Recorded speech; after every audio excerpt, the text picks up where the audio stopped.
In a quiet Texas suburb, peace shattered when a black man was cornered in his own driveway by a ruthless HOA president and two fake community enforcers.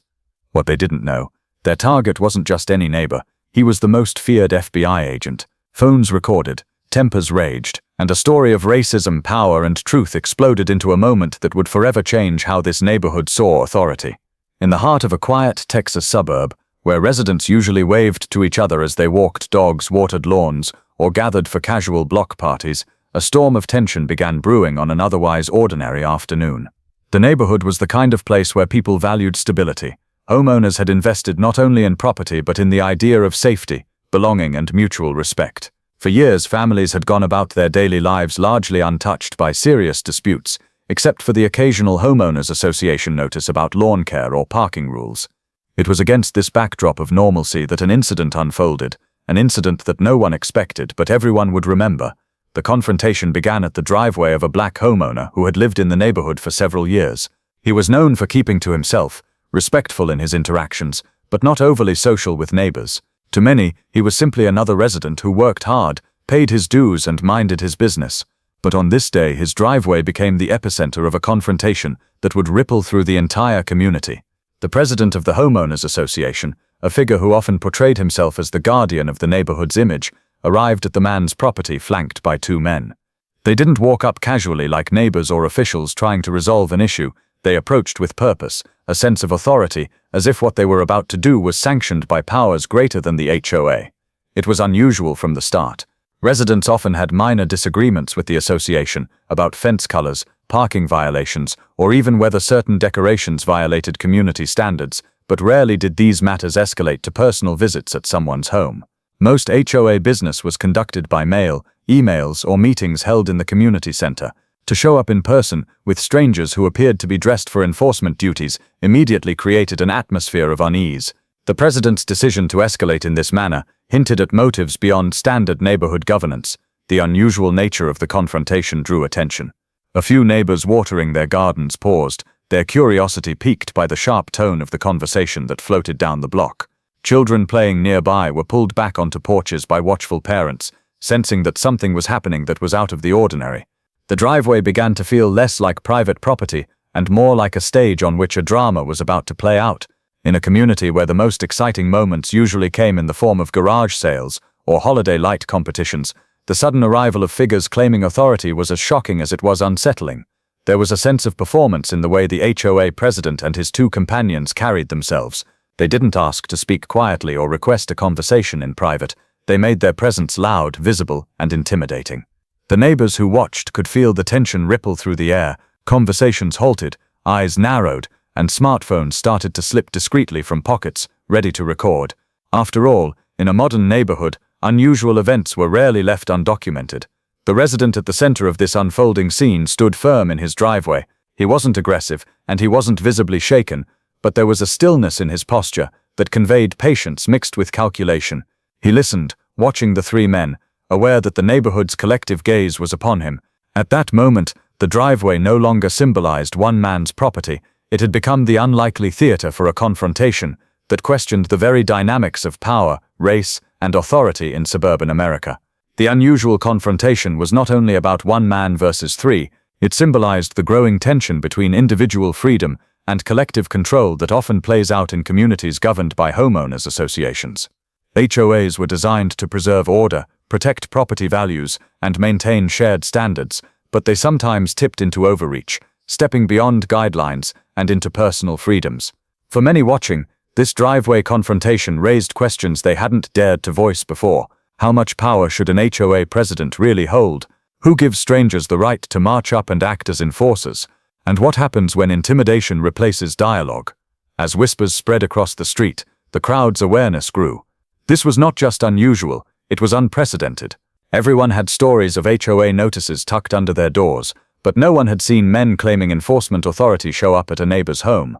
In that sense, the stage was set for a clash that wasn't merely about a neighborhood rule. It was about identity, authority, and the boundaries between community governance and individual rights. The arrival itself carried an unmistakable weight. The HOA president was not a stranger. His presence was well known at monthly meetings, his signature recognizable on newsletters and warnings. Yet his choice to appear at one resident's driveway in person with company was more than unusual. It was deliberate. The two men walking beside him were not familiar faces in the neighborhood. They weren't friendly volunteers, they weren't contractors, and they certainly weren't fellow homeowners. Their attire, demeanor, and the way they flanked the president made it clear they were brought in to project strength. This was not a friendly visit, it was an orchestrated show of power. The driveway, usually a personal extension of one's home, where children rode bicycles and homeowners unloaded groceries, suddenly transformed into contested territory. For the president to step onto it with two men at his side was to signal confrontation rather than conversation. Neighbors who had initially dismissed the sight of three men walking together soon realized the significance. The strangers held themselves with stiff posture, their movements calculated. They seemed rehearsed in their approach, each step intentional, as if they had prepared for resistance. This gave the entire encounter an air of theater, one that was designed to intimidate both the homeowner and anyone who might be watching. The president took the lead, but the presence of the two men was the focal point. They remained silent at first, allowing their physical presence to speak louder than words. It was a tactic recognizable in countless power plays. The leader talks, while the silent enforcers reinforce the threat without saying a word. It was as though the president had borrowed from a script of authority, one not written for neighborhood governance but for staged intimidation. The resident, however, was not quick to react. He stood his ground, eyeing the trio with a calmness that clashed against the aggression in their stance. He understood immediately that this was no ordinary HOA matter.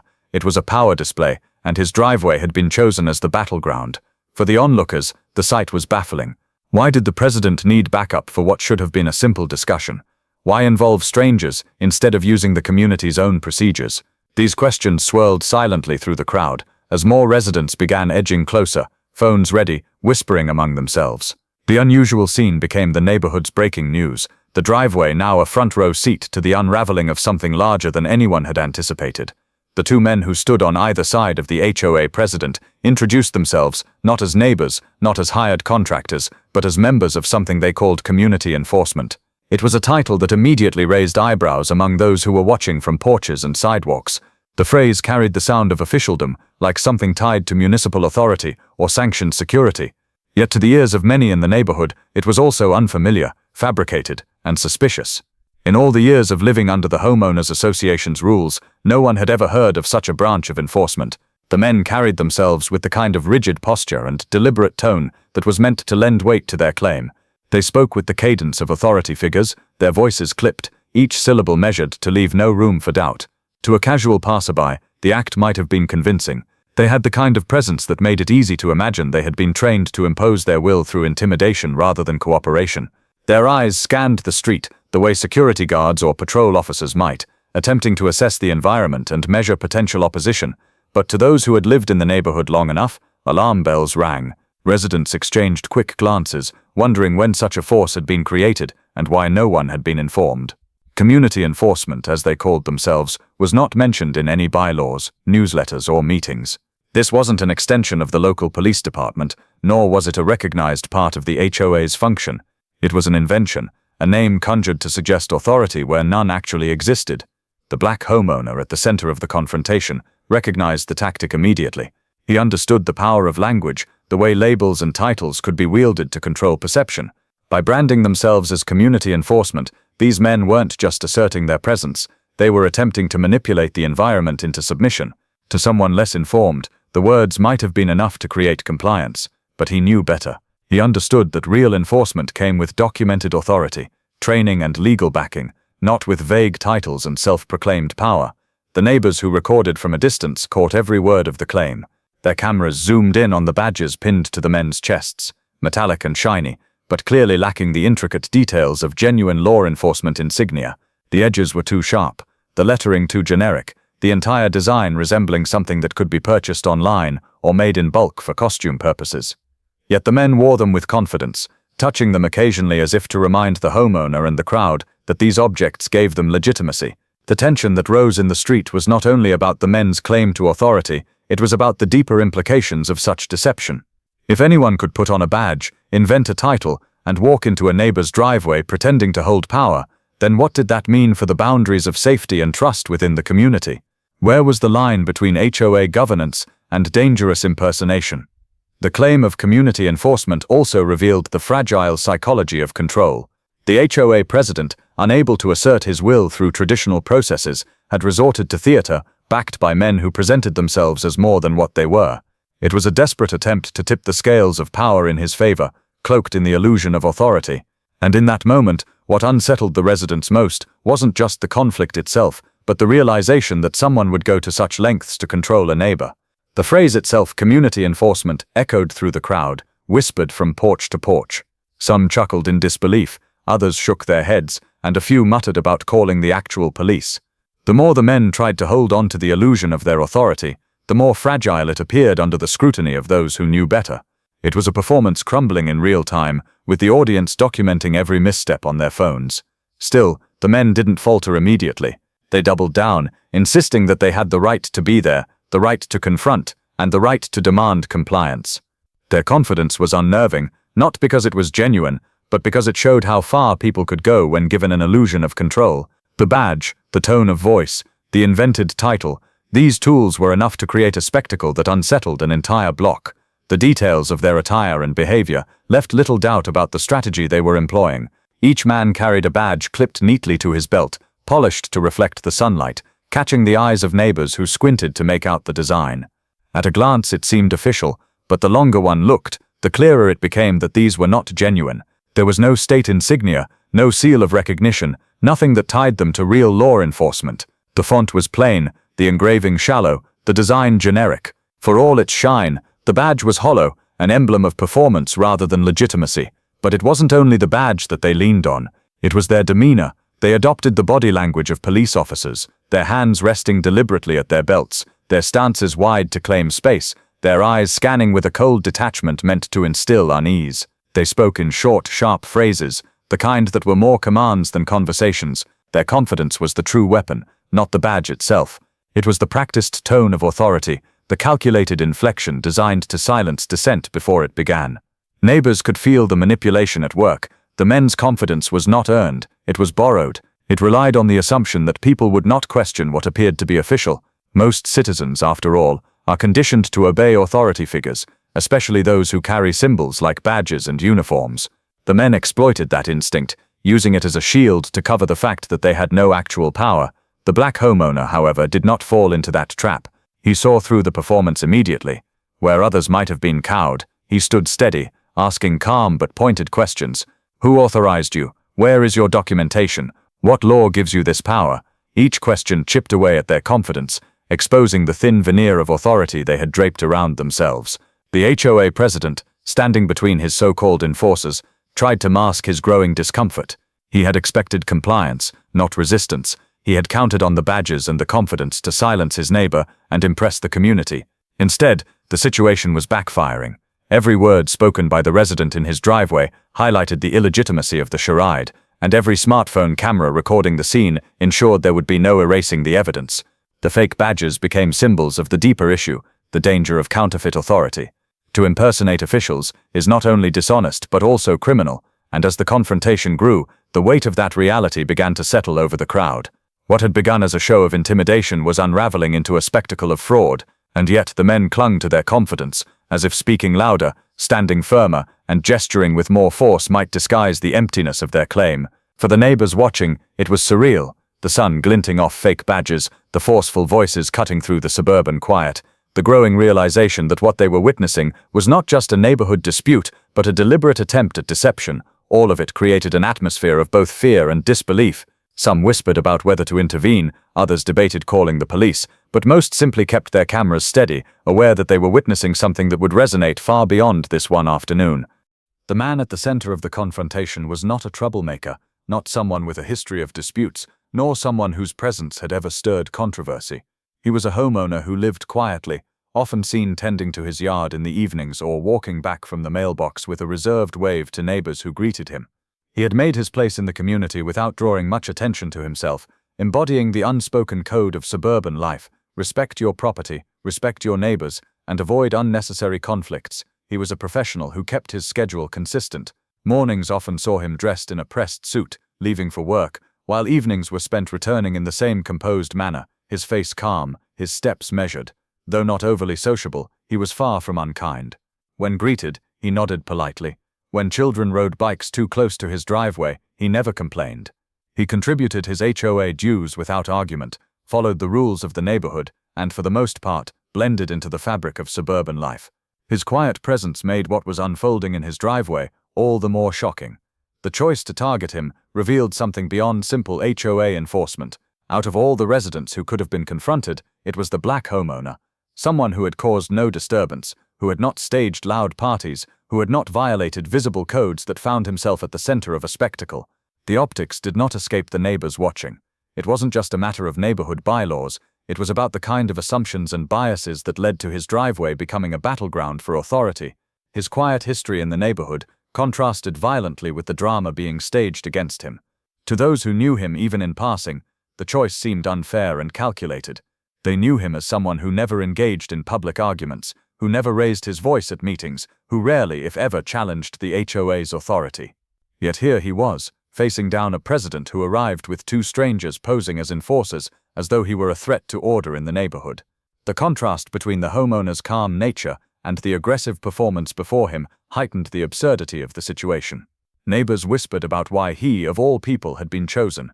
Was it truly about some alleged infraction, or was it about something deeper, something unspoken? His race, his quiet independence, and his unwillingness to bend to intimidation combined to make him both a target and a symbol. The man himself was not visibly shaken, though the intensity of the moment could have rattled anyone. He stood with his arms folded, not aggressively, but firmly, refusing to be moved. His eyes did not dart nervously, they held steady, locked onto the men who had dared to claim authority over him. He did not raise his voice in panic or retreat into defensiveness. Instead, his silence spoke volumes. It was the silence of someone weighing his words, the silence of someone confident that truth had more power than pretense. His composure only drew sharper lines around the chaos erupting in front of him. The president and his companions wanted to provoke submission, to force the kind of reaction that would justify their heavy-handed approach. But the man they targeted was not reacting the way they expected. His restraint shifted the balance of the confrontation, making the aggressors look increasingly desperate with each passing minute. For years he had lived quietly in the neighborhood, his presence a steady, unremarkable fact of life on the block. But in that driveway his identity was recast, not by his own choice, but by the actions of those who sought to intimidate him.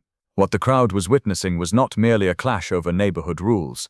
It was a test of dignity, a test of composure, and a reflection of how bias and authority could collide in the most ordinary of places. The confrontation reached its breaking point when the HOA president finally declared the supposed reason for his intrusion. He accused the homeowner of violating neighborhood rules, serious enough, he claimed, to warrant immediate intervention. But when pressed for details, the accusations unraveled into vague statements and shifting claims. There were no photographs, no written notices, no official warnings that had been delivered beforehand. Instead, there were only words, accusations spoken with the weight of authority, but lacking the foundation of evidence. He accused the man of improper maintenance of his property, suggesting that his lawn, driveway, or exterior upkeep fell below standards. Yet those standing nearby could see the truth for themselves. His lawn was cut, his driveway clean, his home in better condition than several others on the block. The accusation had no legs to stand on, and the more the president spoke, the more it became clear that the rules were being used not as guidelines for the community, but as weapons for personal power. The homeowner's response was measured. He asked for specifics. Which rule had he broken? When was he notified? Where was the documented complaint? His questions cut sharply through the president's vague assertions, exposing the hollowness of the claims. The two men standing beside the president shifted uncomfortably, their confidence dimming as the foundation beneath their performance crumbled. The president, unwilling to admit weakness, pressed harder. He claimed that the homeowner had ignored repeated warnings, but the man's calm reply dismantled that assertion too. No such warnings had ever been received. He had never been presented with notices, never been given a chance to address alleged violations, never even been called to a meeting to discuss them. The HOA's process, which was supposed to rely on written communication and documentation, had been abandoned entirely. Neighbors watching from their porches grew increasingly uneasy. Many had received warnings themselves in the past, a letter in the mail about overgrown grass, or a note taped to a door about a parked car. They knew how the process worked, and they could see plainly that none of those steps had been followed in this case. To leap directly from silence to confrontation, flanked by men pretending to be enforcers, was not just a violation of protocol, it was an abuse of power. The absence of evidence became the turning point in the crowd's perception. What had begun as a confusing scene grew into a realization. This was not about rules. This was about control, about intimidation disguised as enforcement, about bending one man to the will of another through fear rather than fairness. The homeowner, however, did not waver. He calmly insisted that if there was evidence, it be produced. He reminded the president that accusations without documentation meant nothing.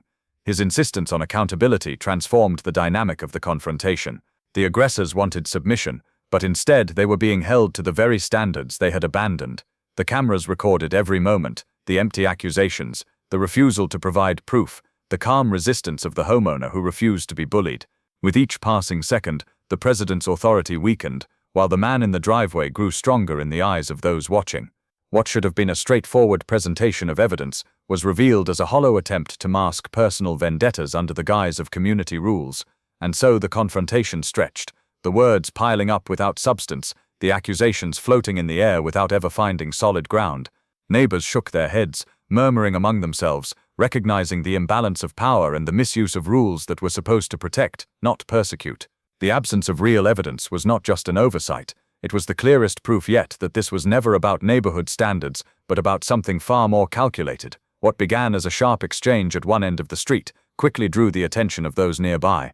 The sharpness of voices carried over the trimmed hedges and across the quiet cul-de-sac, making heads turn. A woman watering her plants paused mid-spray, tilting her head toward the raised tones. A group of children riding scooters slowed down and lingered by the curb until a parent hurried them inside. From porches and windows, people leaned forward, sensing that something unusual was happening. The neighborhood, normally filled with the dull hum of routine, suddenly had a center of gravity, and it was that driveway. In today's world, when something doesn't feel right, the instinct is to document. The first few phones came out hesitantly, held low as their owners tried not to be noticed. But as the confrontation grew louder and more public, hesitation melted into certainty. More residents raised their cameras, their screens reflecting the intensity of the scene. Some zoomed in on the badges, others focused on the body language, and a few simply kept their devices running steadily to ensure that no moment was lost. The quiet act of recording transformed the scene into something larger than a simple neighborhood spat. It became an event preserved in digital memory, ready to be shared, scrutinized, and remembered. As the tension thickened, the words that spilled from the mouths of the two strangers escalated the stakes. They declared with absolute confidence that they had the authority to detain the homeowner, to physically prevent him from leaving his own property if he refused to comply. The word detain carried a weight that startled the crowd. It wasn't the language of an HOA discussion about lawn maintenance or fence colors. It was the language of policing, of criminal suspicion, of power exercised over another human being. The claim shocked the onlookers, who exchanged looks of disbelief, some gasping audibly, others whispering urgently to the people beside them. For the homeowner, the declaration confirmed what he had already suspected. These men were not simply neighbors helping the president, but individuals attempting to impersonate authority on a level that went far beyond acceptable. They were not there to talk or negotiate, they were there to impose. The neighbors holding up their phones leaned forward, capturing the exact moment the words were spoken, ensuring that this reckless claim of power would not vanish into thin air. The idea of detention in a suburban driveway blurred the line between theater and threat, drawing the entire block deeper into the confrontation. Instead of matching the raised voices with his own, the homeowner steadied himself and chose precision. His tone was calm, his words deliberate, as he asked the strangers to present their identification and cite the legal authority that gave them the right to confront him. It was a question that cut through the noise with quiet power, shifting the energy of the moment. Neighbors could hear the steadiness in his voice, a contrast to the forced bravado of the men before him.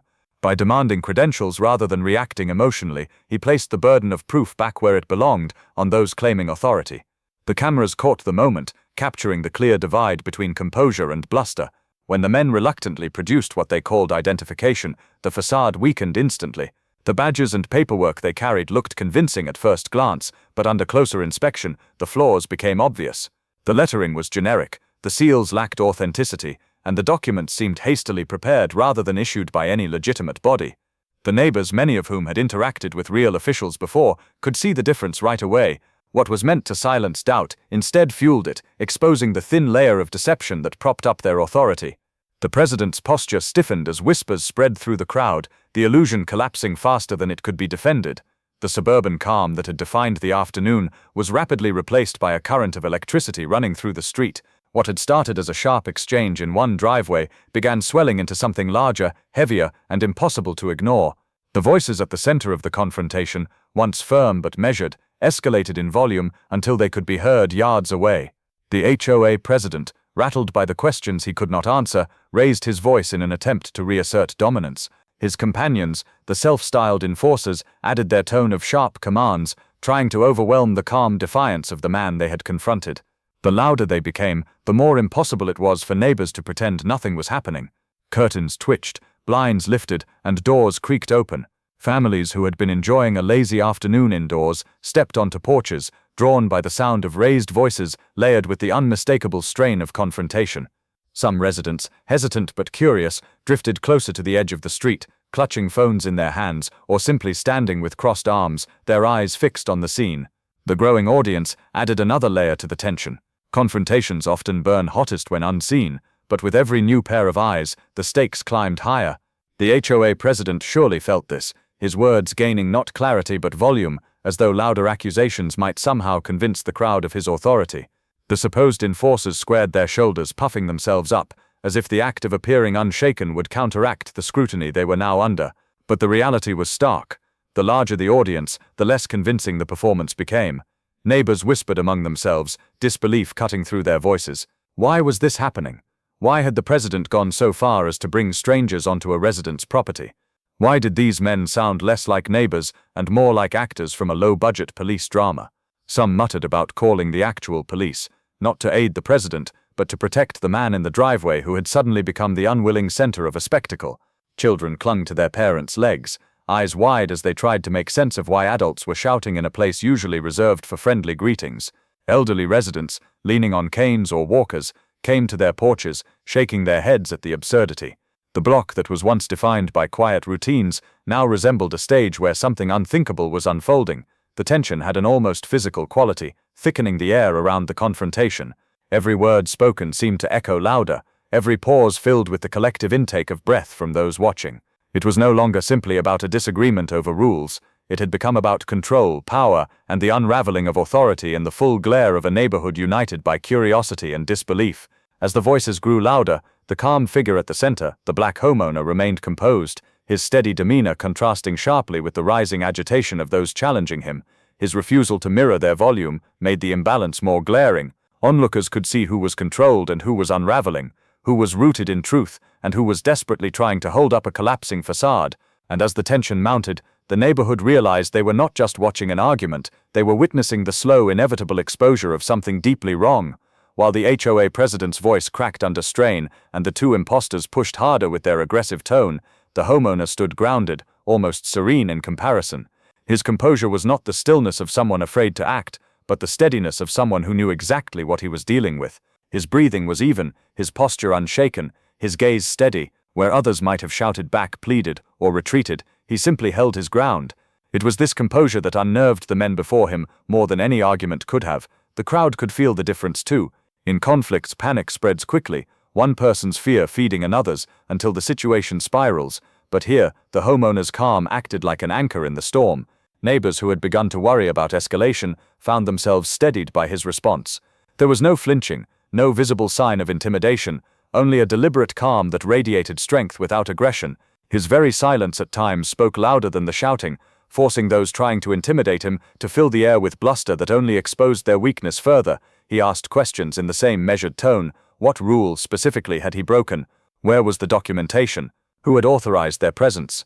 His voice didn't rise, but each question landed like a stone in water, rippling outward and exposing cracks in the aggressor's claims. He didn't need to meet force with force, he dismantled their authority by refusing to grant it validity.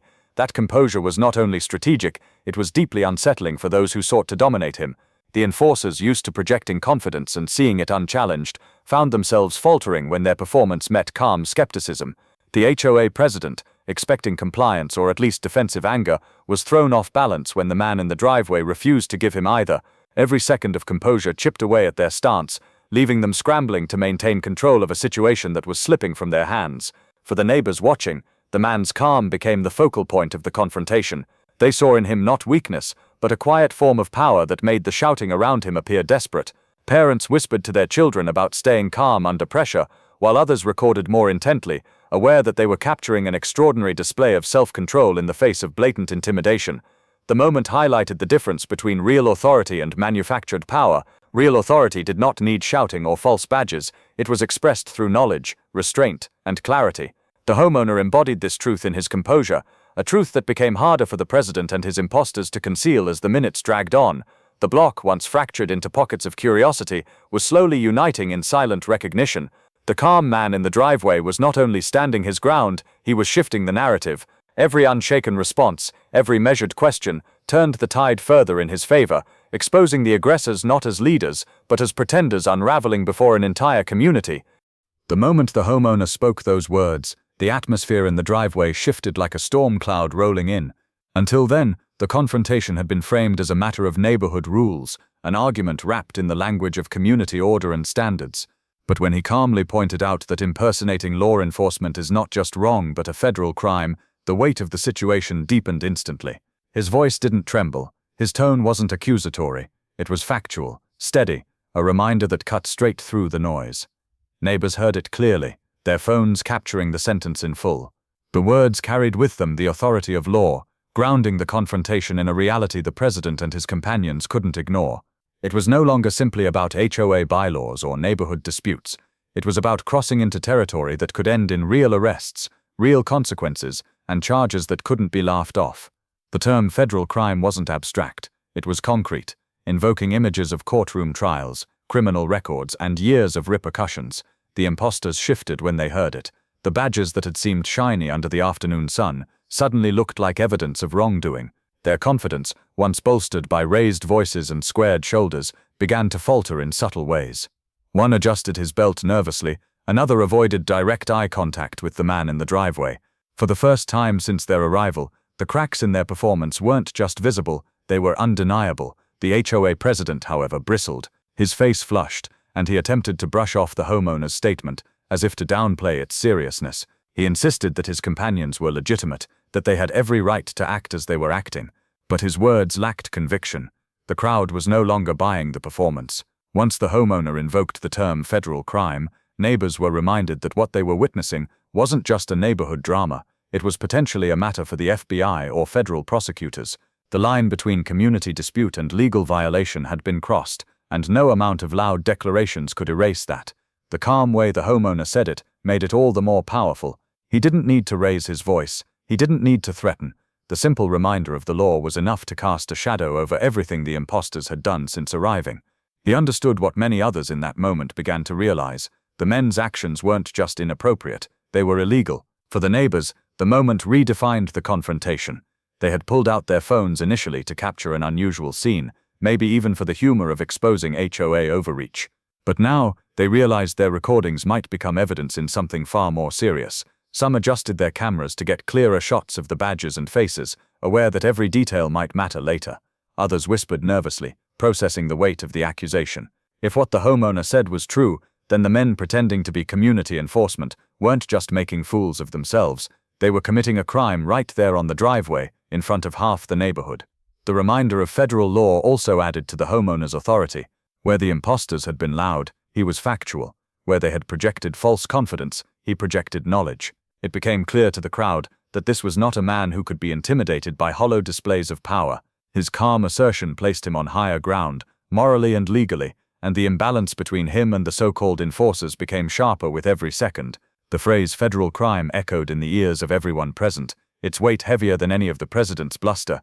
For all the bravado he had walked in with, the president's mask of control began slipping fast. When he first stepped into the driveway flanked by the two imposters, his stride had been firm, his chin lifted, his tone sharpened with the confidence of someone expecting obedience.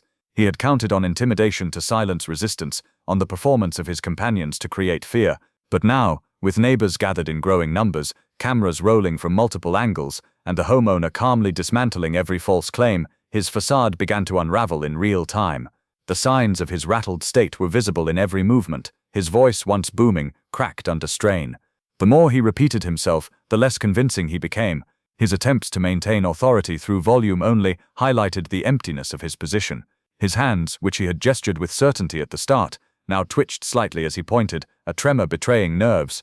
Sweat began to bead at his temples, catching the sunlight as if his very skin was betraying the pressure he was under. Neighbors noticed. They whispered among themselves, the shift in his demeanor impossible to miss. Some shook their heads in disappointment, others smirked at the unraveling spectacle. The man who had so often presented himself as the gatekeeper of community standards, the one who handed down warnings and dictated rules, was being stripped of his authority in front of the very people he had ruled over. The collapse of his confidence became a spectacle within the spectacle. The homeowner's composure only amplified the president's unraveling. With each calm question and factual reminder, the contrast grew sharper. One man stood steady, rooted, unflinching. The other fumbled, stumbled, and grew louder in a desperate attempt to maintain an image that had already dissolved. The crowd wasn't just seeing through the imposter's badges, they were seeing through the president himself, recognizing that his authority was not nearly as solid as he had always claimed. His reliance on the two imposters had backfired spectacularly. What was meant to be a display of force had become the very evidence of his weakness. Instead of appearing as a leader backed by legitimate authority, he appeared as a desperate man propped up by fraud. The performance he orchestrated, designed to humiliate and control one resident, was collapsing into a public humiliation of his own making. Every attempt to reassert dominance made things worse. When he claimed that warnings had been ignored, the homeowner calmly countered that none had ever been received. When he insisted that the enforcers had every right to act, the homeowner reminded him of federal laws against impersonation. Each rebuttal chipped away at his standing, leaving him more exposed, more desperate, more obviously rattled. The crowd was no longer questioning who was right, they were witnessing who was falling apart. The facade cracked not only in his words but in his body language. His posture slouched where it had once been rigid, his eyes darted nervously to the neighbors holding up phones, and his voice faltered mid-sentence, as if he knew, deep down, that every word was being recorded for posterity. He was no longer in control of the narrative. The cameras weren't capturing a decisive leader defending the rules, they were capturing a man unraveling under the weight of exposure. The imposters beside him, once pillars of his performance, now looked like liabilities. Their silence grew heavier, their postures less certain. The illusion of authority was collapsing around all three of them, and at the center of it stood the president, visibly rattled, stripped of the confidence that had once defined his role in the community. The block, which had once been his stage, was now the setting of his public undoing, and the neighbors who watched knew they were witnessing not strength but fragility revealed. As the cracks in their authority widened, the imposters attempted to regain control in the only way they seemed to know how, by raising their level of aggression. Their voices, already sharp, hardened into outright commands. They no longer tried to frame their words as explanations or justifications. Instead, they barked orders, telling the homeowner what he must do, insisting that he comply immediately or face consequences they refused to specify. Their posture became stiffer, their hands moved in deliberate gestures meant to mimic the body language of trained officers, and their expressions sharpened into masks of hostility. The effect, however, was less convincing than they intended. For the neighbors watching, the aggression seemed more like desperation than confidence. Each shouted demand felt hollow, a blustered attempt to fill the space that their failing authority could no longer occupy. Where real officers might carry quiet weight in their tone, these men relied on volume and intimidation, as though decibels alone could substitute for legitimacy. They stepped closer to the homeowner, invading his personal space, trying to box him into compliance by sheer force of presence. The homeowner, however, didn't flinch.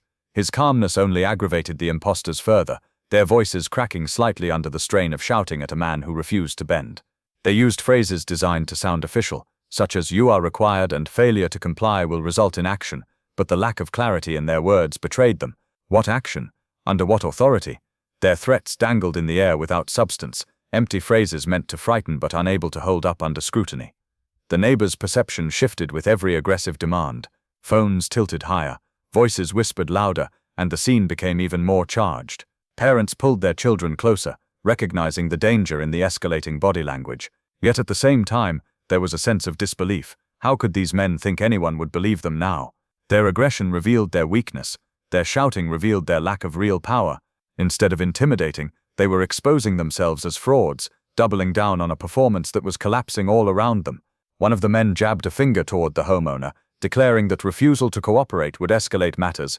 Another adjusted the shiny badge clipped to his belt, touching it as though its mere presence could lend weight to his words. But all it did was remind the watching crowd of how flimsy the illusion had become. The homeowner stood silently, his eyes unblinking, his body language steady, forcing the aggressors to confront their own inability to break him. The louder they grew, the more obvious their lack of authority became. By this stage, the entire street had transformed into a theater, and nearly everyone in the audience was holding a camera. Smartphones were pointed from porches, sidewalks, and even from cars that had slowed down to see what was happening. Every raised voice, every aggressive gesture, every bead of sweat on the HOA president's brow was being recorded from multiple perspectives. The confrontation was no longer just a live event, it was being archived, preserved, and multiplied across dozens of lenses. Neighbors didn't just record passively, they adjusted their angles to ensure clarity. Some zoomed in on the fake badges, making sure the details could be seen. Others captured wide shots to show the crowd, the driveway, and the aggressive posture of the men posing as officers. A few quietly commented into their recordings, narrating what they saw for anyone who might watch later. The act of documenting gave the community a sense of participation, as though each person holding a phone was contributing to a collective effort to expose what was unfolding. The presence of the cameras shifted the balance of the confrontation. The imposters seemed aware that they were being filmed, their gestures occasionally more theatrical, their words shouted even louder as though trying to perform authority for the recording, but the cameras also pinned them down. Every inconsistency, every false claim, every aggressive act was caught in digital permanence. There was no way to erase the footage, no way to deny what had been said or done once it was uploaded, shared, and circulated. The homeowner knew this too. He occasionally glanced toward the neighbor's recording, acknowledging silently that their cameras were witnesses on his side. He didn't need to match aggression with aggression, because the evidence was being captured in real time. His composure became part of the record, contrasting sharply with the imposter's bluster. The crowd, phones raised steadily, became not just observers but archivists of the truth. Some whispered that this footage could end up on the evening news, others speculated about it going viral online. The idea that their quiet neighborhood could suddenly be on display for the world added another layer of surreal weight to the moment. The imposters might have thought they were playing a small local game of intimidation, but the phones revealed a larger reality. What happened in that driveway could be broadcast to thousands, even millions, exposing their fraud far beyond the block. Every angle told a story. From the side, the aggressors looked cornered. From the front, the homeowner appeared unmovable. From the wide shots, the neighborhood itself was transformed into a courtroom, with the crowd as jury and the cameras as stenographers documenting every word. The hum of recording devices, the steady glow of screens, and the quiet determination of neighbors holding them up created a wall of accountability that the imposters could not break through, no matter how loud their shouts became. At first, the neighbors had been silent observers, whispering to each other in low tones as they recorded the scene. But as the imposters grew louder and more aggressive, their attempts at dominance only fueled suspicion among those watching. One by one, voices began rising from the crowd, cutting through the sharp air with words of skepticism. A woman from across the street, phone steady in her hand, asked loudly, "If you're real officers, where are your squad cars?" The question hung in the air, simple but devastating. The imposters offered no answer, only a shift of their feet and a glance toward each other that gave away their unease. A man in his late 50s, leaning against his truck parked on the curb, added his own question. "What department are you with? I've lived here for 20 years, and I've never seen uniforms like that." His tone carried authority of a different kind, the voice of lived experience, of someone who knew the rhythms of the neighborhood better than the supposed officers themselves. The imposters tried to deflect, but each question brought more pressure, the illusion of authority unraveling like thread pulled loose from a weak seam. Children who had been ushered behind their parents peeked out, watching the spectacle unfold. Their parents, now emboldened by the questions being asked, no longer spoke in whispers. They raised their voices, demanding answers the imposters could not give. The HOA president shifted nervously, his earlier confidence dissolving as the very people he once commanded with newsletters and notices now turned their scrutiny on him. He had expected their compliance, but instead he faced their collective doubt. The homeowner stood silently, allowing his neighbors' voices to carry the weight of the moment. He didn't need to intervene, his community was speaking for him, their questions weaving a chorus of disbelief that made it impossible for the imposters to regain control. For the first time, the crowd's role shifted from passive spectators to active challengers. They weren't just recording anymore, they were confronting. The unity of their voices carried a force greater than any fake badge could muster. Each unanswered question became another crack in the imposter's facade. "Where are your body cams?" one person asked. "Why didn't you announce yourselves properly?" another added. The imposters had no answers. They grew more visibly uncomfortable, their earlier bravado reduced to stammers and vague threats that no longer carried weight. The neighbors pressed harder, no longer afraid of the spectacle. They had recognized the truth, that the power in the situation had shifted, and it now belonged to them. The noise of the confrontation had traveled far beyond the immediate houses. What began as a cluster of a few neighbors with phones quickly grew into a sizable crowd. Garage doors opened, screen doors creaked, and people emerged from their homes, drawn by the raised voices echoing through the street. Some walked briskly, eager to see what was happening. Others approached cautiously, wary of stepping into something that looked official. But once they saw the imposters, their badges, and the growing defiance of the crowd, curiosity transformed into participation. The street itself seemed to swell with presence. Cars slowed as drivers peered out their windows, some rolling them down to ask what was happening before parking nearby to watch. The hum of conversations grew louder, blending with the sharp cadence of the imposters' voices and the steady, calm responses of the homeowner. It felt less like a neighborhood dispute and more like a public event, every eye fixed on the driveway as though it were a stage. With every new resident who arrived, the pressure increased. The imposters had come expecting to corner one man in private, backed by the HOA president, but now they faced a growing crowd that seemed to multiply by the minute.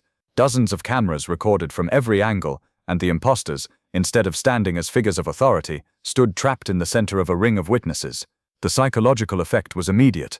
Their attempts to intimidate fell flat, their words drowned out by murmurs of skepticism and the sharp questions hurled from the edges of the crowd. The HOA president looked increasingly uneasy. He tugged at his collar, his face reddened, his eyes darting nervously from one neighbor to another. This wasn't the controlled environment he had envisioned when he marched the imposters into the driveway. Instead of instilling fear, he found himself surrounded by residents who were no longer intimidated by his authority, but emboldened by each other's presence. The very community he thought would quietly comply had united in defiance. The growing crowd changed the energy of the scene in subtle ways. It wasn't just about the homeowner anymore, it was about the neighborhood as a whole. The residents weren't just defending one man, they were defending their community from deception and abuse of power. Their presence turned the imposters' aggression into theater.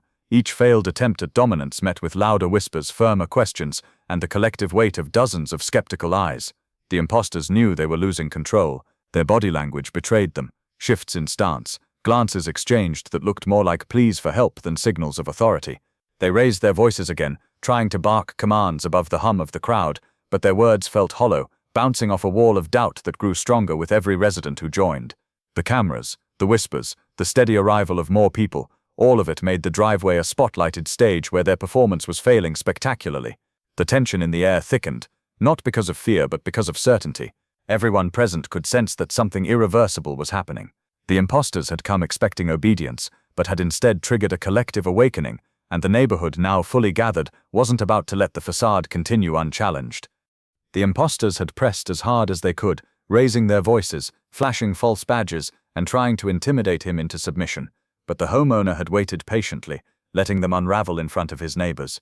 Then, at the peak of their bluster, when the crowd was buzzing with disbelief, and the imposters were stumbling over answers, he finally spoke words that shifted the entire atmosphere. Calmly, clearly, and with authority that needed no exaggeration, he revealed his true identity, not as just another resident under the HOA's thumb, but as a high-ranking FBI agent. For a moment, silence swallowed the street. The neighbors who had been murmuring, questioning, and recording froze in place, their phones still raised but their voices cut off. The imposters' expressions flickered from confidence to shock, their faces drained of color as the weight of his revelation sank in. He didn't wave around a badge to convince them, he simply spoke, and his tone carried the unmistakable cadence of someone who had lived in real authority, someone who had spent years commanding respect, not through volume, but through truth. That calm declaration changed the stage instantly, turning the once embattled homeowner into the most commanding presence on the block. The imposters' reaction was immediate and telling. Their voices faltered, their previously rigid posture slackened, and their eyes darted wildly as though looking for an escape route. The confidence they had tried so hard to project dissolved into panic. Their silence spoke louder than any words could. The performance was over, and everyone watching knew it. Neighbors leaned in closer, whispering to each other in awe, their phones now recording not just a confrontation, but a stunning revelation. The HOA president's jaw clenched as if he wanted to disappear into the ground, while the men he had brought with him looked suddenly small, stripped of the illusion they had worked so hard to maintain. Every aggressive word they had shouted, every false claim of authority, now stood in stark contrast to the reality of who they had attempted to intimidate. The imposters stammered, their attempts at regaining footing coming out as broken phrases and half-hearted explanations, but the crowd wasn't buying it. The neighborhood, once cautious and uncertain, now radiated with confidence, knowing the man they were defending had not only held his ground, but revealed himself as someone far beyond the reach of their deception. The revelation that the quiet man at the center of the storm was, in fact, a high-ranking FBI agent hit the neighborhood like a bolt of electricity. At first, there was stunned silence, the kind of collective pause that comes when dozens of people try to process the same truth at once. The imposters had faltered, their false authority stripped bare, and for a few seconds, the air itself seemed to stop moving. Then, all at once, voices burst forth. Some residents gasped audibly, their disbelief spilling out in sharp exclamations. Others spoke with awe, their words carrying the weight of respect for a man they had lived near, but never truly known. "Did he just say FBI?" someone asked from the back of the crowd, their tone high-pitched with shock. "No way, are you serious?" another neighbor whispered, though the answer was already clear. The homeowner's calm declaration carried no hint of exaggeration or bluster, it was fact, and his steady demeanor left no room for doubt. A group of teenagers who had been recording from the sidewalk exchanged wide-eyed glances, their excitement palpable, whispering about how the video would explode online once it hit social media. Some of the older residents, people who had lived through decades of community meetings and petty neighborhood disputes, looked at the homeowner with newfound respect. They realized they had been living next to someone who carried an invisible shield of authority, far greater than the HOA notices that used to appear in their mailboxes. Mothers holding their children pulled them closer, not out of fear but out of pride, whispering softly that the man who had just revealed himself was someone who spent his life protecting the nation, not just his own front yard. The imposters, standing awkwardly near the HOA president, looked utterly exposed. The crowd's energy had shifted completely, and the weight of disbelief and awe directed at the homeowner became their undoing. Every cheer, every exclamation, every whispered confirmation that they had targeted the wrong man made the false officers shrink a little further into themselves. Their attempt at intimidation had turned into public humiliation, and there was no path left for them to regain the illusion of control. The awe in the crowd spread quickly, changing the dynamic of the street. People who had been cautious about speaking up now found their voices, emboldened by the knowledge that they were not just defending a neighbor, they were standing with someone whose entire life had been dedicated to real authority, real law, and real justice. Their murmurs became louder, layered with pride, surprise, and relief. Some neighbors clapped, not as a cheer but as a spontaneous outpouring of respect. Others simply stood in quiet amazement, unable to believe that the man who had waved at them while mowing his lawn or exchanged pleasantries at the mailbox was the same man who could dismantle deception with a single statement of truth. The HOA president, caught in the middle of the erupting crowd, looked visibly shaken. His power had always come from the quiet compliance of the neighborhood, the assumption that his position gave him authority. Now, in front of everyone, the tables had turned. The very people who once nodded reluctantly at his demands were now unified in their awe for the man he had tried to target. His face burned with shame, his jaw tight, his hands fidgeting at his sides, as though searching for an escape that didn't exist. The crowd, however, paid him little attention. Their focus was on the homeowner, who had revealed himself not with bluster, but with steady, undeniable truth. If the atmosphere felt electric in the moment, the dozens of cameras ensured it would echo far beyond the block. Every phone raised in the crowd was capturing not just the imposter's downfall, but also the transformation of the community's understanding. The videos recorded the shock spreading across faces, the gasps that broke the silence, and the quick glances neighbors exchanged as realization dawned. It wasn't just a confrontation anymore, it was a story being preserved, one that would carry into living rooms, social feeds, and perhaps even news stations once the footage spread. The recording devices became silent narrators, documenting the raw humanity of the scene. One lens caught the imposter's eyes widening as the word FBI left the homeowner's lips. Another captured the HOA president's face as disbelief curdled into humiliation.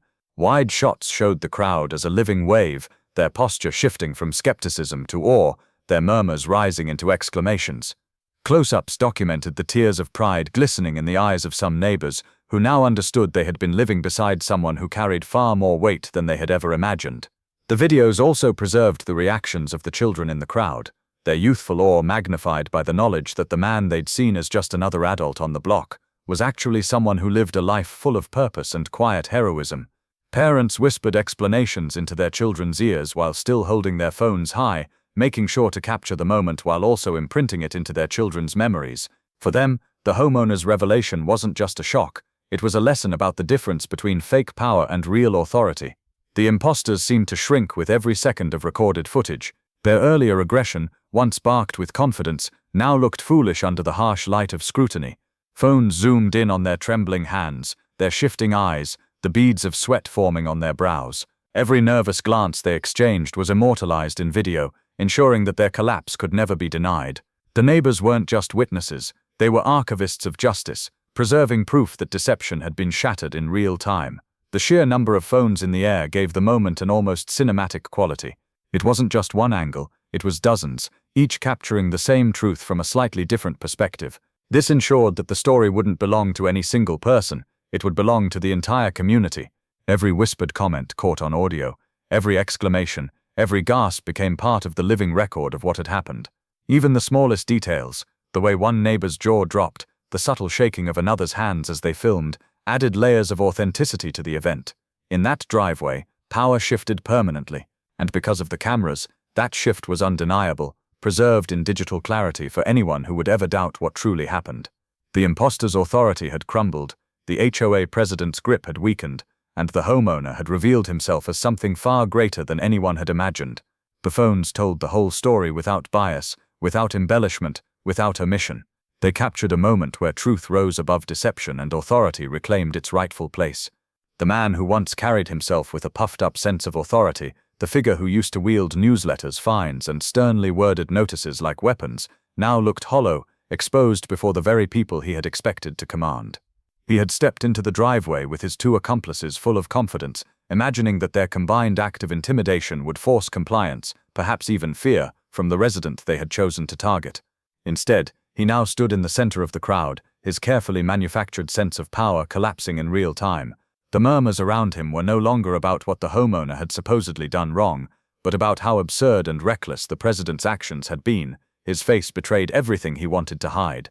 The redness creeping up his neck, the clenching of his jaw, the nervous shifting of his stance, each detail was noticed by the crowd, who had grown sharper, more attentive, as the truth emerged. His hands, which once pointed with authority in HOA meetings or tapped on clipboards during inspections, now fumbled with nothing at all. He tried to mask his unease, but the effort was futile. For years, his power had been unquestioned because it thrived on silence and compliance, but silence was gone now. The people around him were not only awake to his behavior, but were unified in their judgment of it.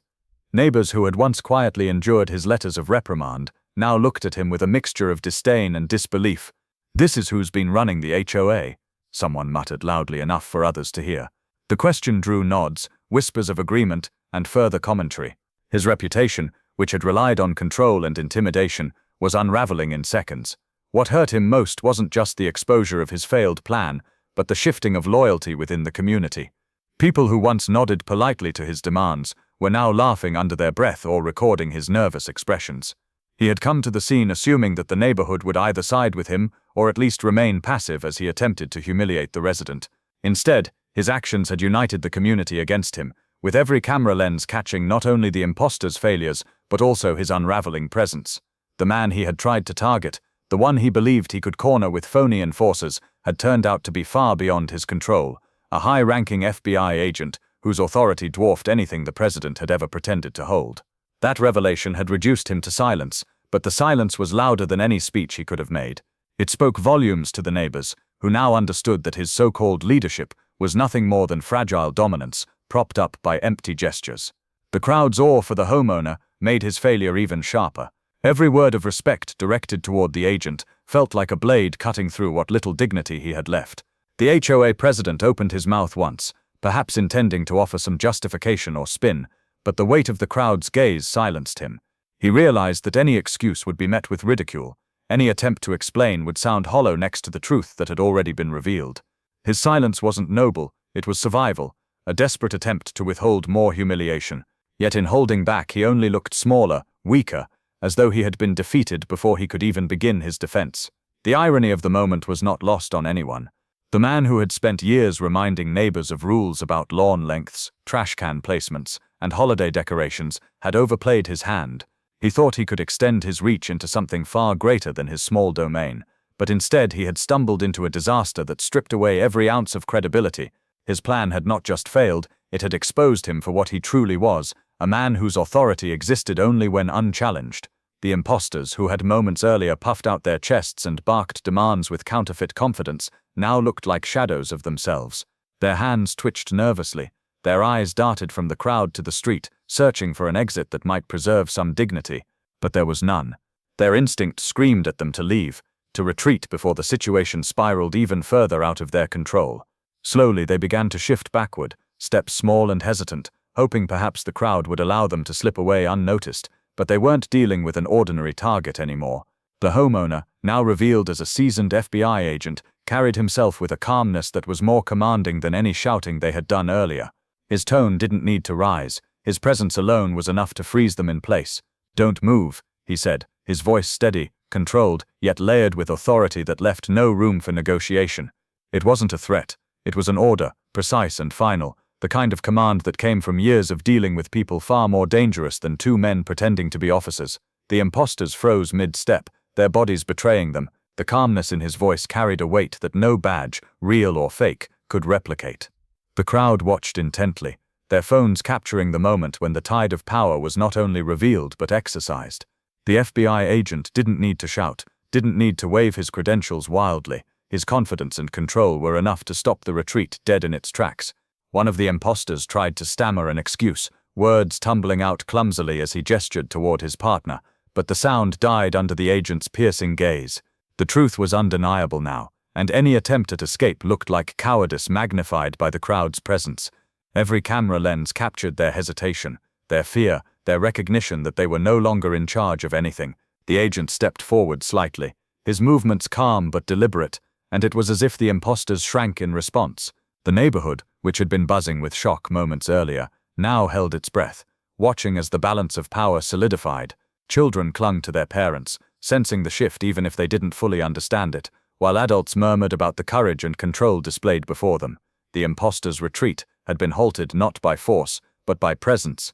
It was the difference between imitation and reality. They had strutted in pretending to embody authority, but the man they had chosen to confront embodied it so fully that even his quietest command outweighed all their shouting. Their stillness, awkward and trapped, became another spectacle for the crowd. The neighbors whispered about how the imposters looked like cornered prey, while others simply stared, recording every twitch of their faces, every nervous shuffle of their feet. The calm control of the agent carried another layer too. It showed the neighborhood that authority, when genuine, didn't need theatrics. Real power wasn't about waving symbols or demanding respect. It was about presence, steadiness, and certainty. The imposters had none of it, and now their attempted retreat had only highlighted the difference. They weren't just exposed, they were immobilized, caught in the middle of a truth they could neither escape nor deny. For years, the idea of leadership in this neighborhood had been tightly bound to the structure of the homeowners association. Meetings were held under the fluorescent lights of the community center.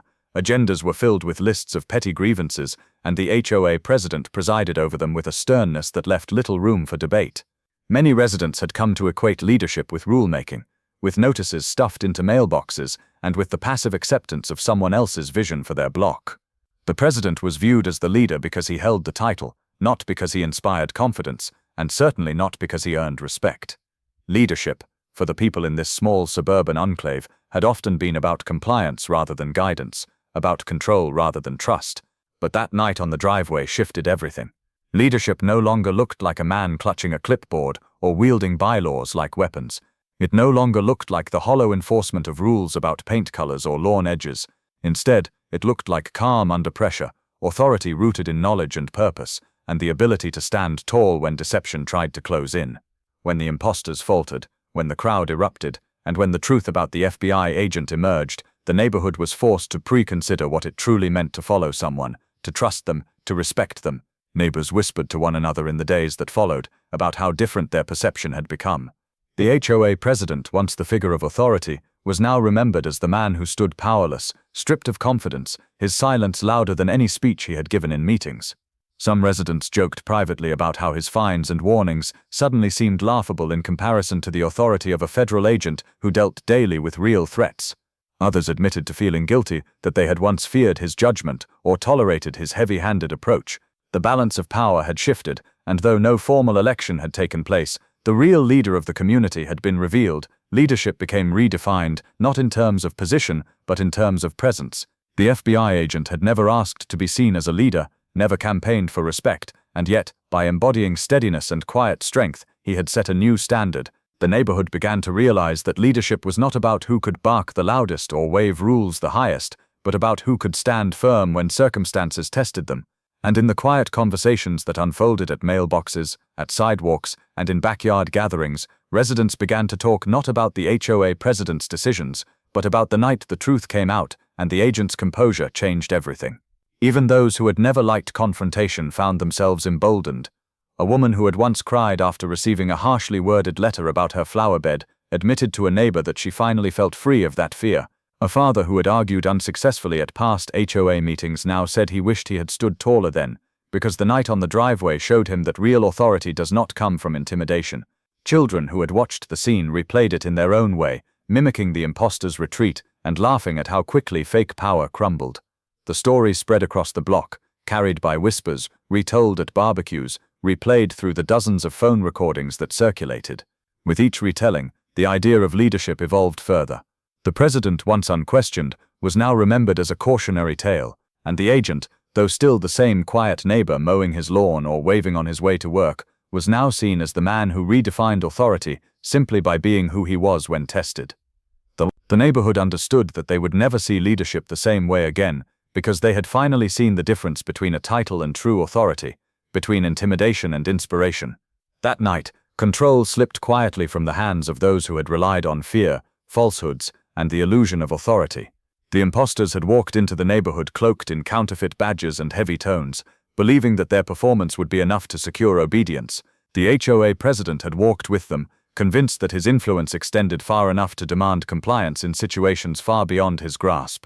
But as the crowd gathered, as phones captured every word, and as the agent revealed his truth, that control dissolved. It was not snatched away by force, nor shouted down in chaos. It was eroded by truth, dismantled by presence, and overturned by the undeniable weight of authenticity. The imposters, once strutting with confidence, now stood immobilized, their retreat halted by the agent's calm command. They had lost control the moment their deception was exposed, but the crowd's gaze and the agent's authority sealed their fate. Their power, built on lies, collapsed instantly when measured against the genuine authority of a man who had nothing to prove. Control was no longer in their hands. It belonged to the one who had earned it through years of service, through quiet strength, through a life built not on intimidation but on integrity. The HOA president, too, felt the loss of control deeply. His authority had always rested on the assumption that no one would challenge him, that neighbors would grumble privately but comply publicly. That foundation shattered as the community turned its eyes away from him and toward the man he had tried to undermine.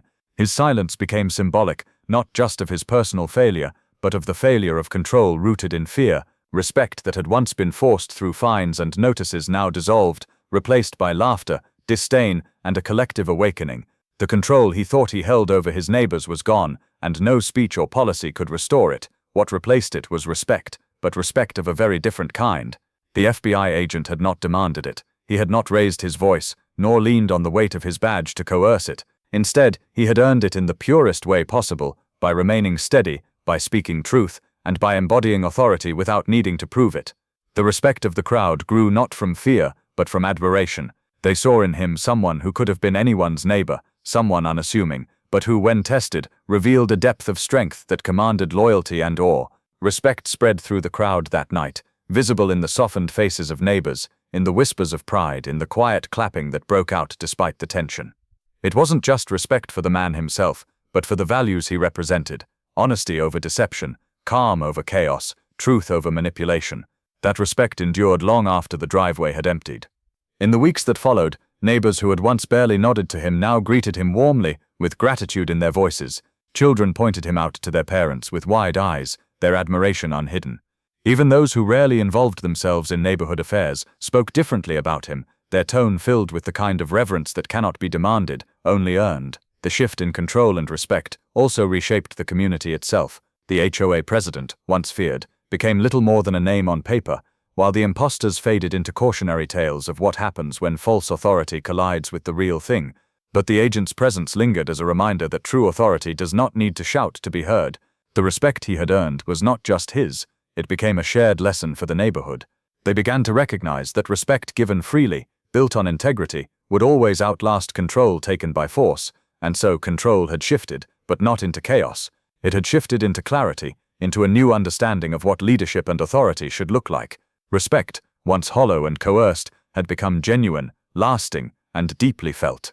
The neighborhood had been changed, not by rules or intimidation, but by the undeniable presence of one man who, without asking for it, earned their respect in the truest way possible.